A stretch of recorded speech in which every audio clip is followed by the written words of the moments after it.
¿Cuántas veces miramos al cielo buscando respuestas, esperando que llegue algo o alguien, pero por desgracia tenemos poca paciencia y tiempo limitado para esperar con tranquilidad novedades desde ahí arriba?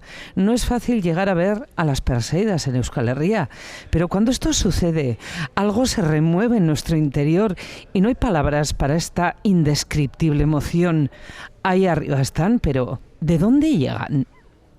Llamamos Perseidas porque son granitos de un cometa que parecen venir de esa zona del cielo, donde está la constelación de Perseo, que es una constelación que se puede ver bien en las noches de verano, ¿no?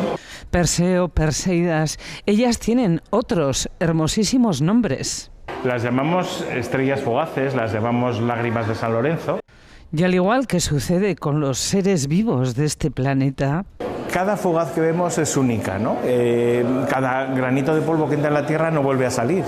Hoy un grupo de amantes de las Perseidas de Pamplona se ha acercado hasta Puente la Reina para desde allí saludarlas, sin luces de ningún tipo, y atentos porque está totalmente prohibido. La gente se olvida, pero cuando encendemos de repente el móvil dejamos de ver el cielo. Las Perseidas llevan 2 semanas en el cielo. Ese que vemos, claro.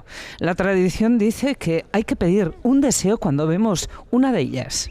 Dauka pentsatuta, baina ez dut esango. Deseo, sí. ¿Se puede decir el deseo? Si se No, eso no se dice. Se cumplió, sí.